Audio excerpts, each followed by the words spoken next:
ನನ್ನ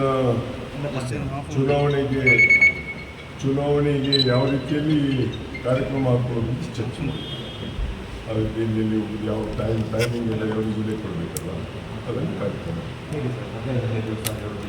ಅದೇ ಅಲ್ಲಿ ಈಗ ಎಷ್ಟು ದಿವಸ ಸಿಗ್ತದೆ ಅದರಲ್ಲಿ ಸ್ಪಿಟ್ ಮಾಡಿ ಅಲ್ಲಿಗೆ ಇಲ್ಲಿ ಮತ್ತು ನಾಯಕರು ಬರುವಾಗ ಒಂದೊಂದು ದಿವಸ ಬಿಡಬೇಕಾಗ್ತದೆ ಹಾಗೆ ಕೆಲವರು ವಿಸಿಟ್ ಮಾಡುವಂಥ ಕೆಲವು ಕಡೆ ವಿಸಿಟ್ ಮಾಡಬೇಕಾದ್ರೆ ಸ್ವಲ್ಪ ಗ್ಯಾಪ್ ಇಟ್ಕೊಂಡು ಉಳಿದ ಜನಗಳಲ್ಲಿ ಎರಡು ಜಿಲ್ಲೆ ಕೊಡಬೇಕು. ಮತ್ತು ಆಕಾಂಕ್ಷಿಗಳ ಪಟ್ಟಿ 7 ಇತ್ತು, ಈಗ ಒಂದಾಗಿದೆ. ಆ 7 ಜನರ ಭೇಟಿ ಮನವೊಲಿಕೆ ಅಂತ ಹೇಗೆ? ಇಲ್ಲ, ಎಲ್ಲರೂ ಒಟ್ಟಿಗೆ ಇದ್ದಾರೆ. ಈಗ ನಾಳಿಗೆ ಚಿಕ್ಕಮಗಳೂರು ಡಿಸ್ಟ್ರಿಕ್ಟ್ ಪ್ರೆಸಿಡೆಂಟ್ ಅಂಶುಮಂತ್ ಅವರು ಮೀಟಿಂಗ್ ಕರೆದಕ್ಕೆ ನಮ್ಮನ್ನೆಲ್ಲ ಕರೆದಿದ್ದಾರೆ. ಸುಧೀರ್ ಕುಮಾರ್ ಮುರಳಿಯವರು ನನಗೆ ಫೋನ್ ಮಾಡಿದ್ರು, ನಿನ್ನೆ ಸಾಯಂಕಾಲ ಸ್ವಲ್ಪ ಫೋನ್ ಮಾಡಿದರು. ಅವರ ಬೆಂಗಳೂರಿನಲ್ಲಿ ಒಂದು ಸಭೆ ಇತ್ತು, ಕರಾವಳಿ ಮತ್ತು ಮಲೆನಾಡು ಅವರದ್ದು. ಅದರಲ್ಲಿ ಅವರನ್ನು ಕಳಿಸಿದರು ಎಲ್ಲ. ಅಲ್ಲಿ ಒಂದು ಅಭ್ಯರ್ಥಿಯ ಘೋಷಣೆ ಆಗುವವರೆಗೆ ಎಲ್ಲರೂ ಆಕಾಂಕ್ಷಿಗಳು. ಘೋಷಣೆ ಆದ ಮೇಲೆ ಎಲ್ಲರೂ ಸೇರಿ ಕೆಲಸ ಮಾಡ್ತಾರೆ. ಅವ್ರು ಫೋನ್ ನನಗೆ ಮೆಸೇಜನ್ನು ಕಳಿಸಿದ್ದಾರೆ. ಧಾರಾದೇವಿಯನ್ನು ಕಾಣ್ತೇವೆ, ಅವರನ್ನು ಕಾಣ್ತೇವೆ. ಯಾವುದು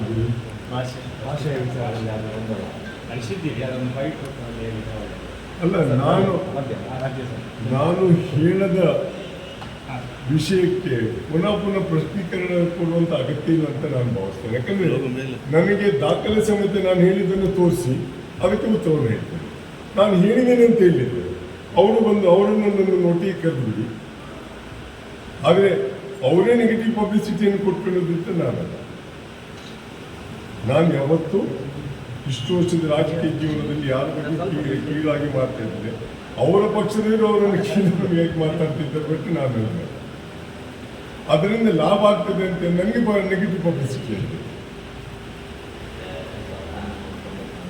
ನಾನು 1994 ಇಸ್ವಿಯಲ್ಲಿ ವಿಧಾನಸಭೆಗೆ ಹೋದದ್ದು ಮಂತ್ರಿಯಾಗಿ.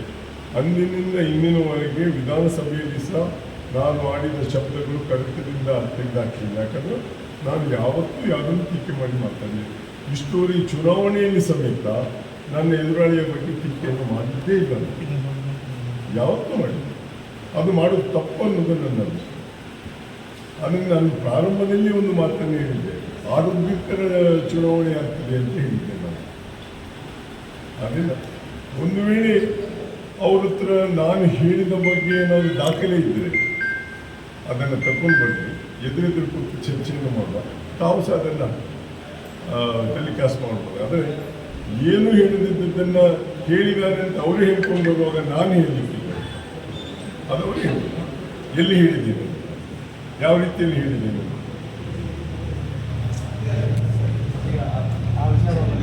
ಲೋಕಸಮರಕ್ಕೆ ಅಖಾಡ ಸಿದ್ಧವಾಗಿದೆ. ದೇಶದ ಆಡಳಿತ ಚುಕ್ಕಾಣಿಯನ್ನ ಯಾರು ಹಿಡಿಬೇಕು ಅನ್ನೋದಕ್ಕೆ ಶರ ಬರೆಯುವಂತಹ ಟೈಮ್ ಇದು. ಈಗಾಗಲೇ ನಿಗದಿಪಡಿಸಿದ ದಿನದಂದು ಎಲ್ಲರೂ ವೋಟ್ ಮಾಡಿ ನಿಮ್ಮ ಹಕ್ಕನ್ನ ಚಲಾಯಿಸಿ. ಅದಕ್ಕೂ ಮೊದಲು ಜನರ ಒಲವು ಯಾರ ಕಡೆ ಇದೆ ಅಂತ ತಿಳ್ಕೋಬೇಕು ಅಂತಂದ್ರೆ ಯೂಟ್ಯೂಬ್ನಲ್ಲಿ ಪಬ್ಲಿಕ್ ಇಂಪ್ಯಾಕ್ಟ್ ಸರ್ಚ್ ಮಾಡಿ. ಬಳಿಕ ನಮ್ಮ ಪಬ್ಲಿಕ್ ಇಂಪ್ಯಾಕ್ಟ್ ಚಾನೆಲ್ ಅನ್ನ ಸಬ್ಸ್ಕ್ರೈಬ್ ಮಾಡಿ. ಸಬ್ಸ್ಕ್ರೈಬ್ ಆದ್ಮೇಲೆ ನೀವು ಹೋಮ್ ಪೇಜ್ನಲ್ಲಿ ಕಮ್ಯುನಿಟಿ ಅನ್ನೋ ಆಪ್ಷನ್ ಸಿಗುತ್ತೆ. ಈ ಕಮ್ಯುನಿಟಿ ಆಪ್ಷನ್ ಕ್ಲಿಕ್ ಮಾಡಿದ್ರೆ ಕೆಳಗಡೆ 28 ಲೋಕಸಭಾ ಕ್ಷೇತ್ರಗಳ ಪೋಲ್ ಕ್ರಿಯೇಟ್ ಮಾಡಲಾಗಿದೆ. ನೀವು ಈ 28 ಕ್ಷೇತ್ರಗಳಲ್ಲಿ ಯಾರು ಗೆಲ್ತಾರೆ, ಯಾರು ಸೋಲ್ತಾರೆ ಅನ್ನೋ ಅಭ್ಯರ್ಥಿಗಳ ಭವಿಷ್ಯವನ್ನ ಚುನಾವಣೆಗೆ ಮುನ್ನವೇ ಊಹಿಸಬಹುದು. ಇದು ನೇರವಾಗಿ ಜನರ ಭಾಗವಹಿಸುವಿಕೆಯಿಂದಲೇ ನಡೆಯುವಂತಹ ಪೋಲ್ ಆಗಿರೋದ್ರಿಂದ ಯಾವುದೇ ಹೈಡ್ ಅಂಡ್ ಸೀಕ್ ಇರೋದಿಲ್ಲ. ಇಲ್ಲಿ ಜನಶಕ್ತಿಯೇ ನಿರ್ಣಾಯಕ. ಮತದಾನದ ದಿನದವರೆಗೂ ಈ ಪೋಲ್ ಓಪನ್ ಇರುತ್ತೆ. ಅದನ್ನ ಪ್ರತಿದಿನ ನ್ಯೂಸ್ ಅಪ್ಡೇಟ್ನಲ್ಲಿ ಪ್ರಸಾರ ಮಾಡ್ತೀವಿ. Keep watch public impact. ನಮಸ್ಕಾರ. ಇದು ಪಬ್ಲಿಕ್ ಇಂಪ್ಯಾಕ್ಟ್. ಜನಶಕ್ತಿಯೇ ನಿರ್ಣಾಯಕ.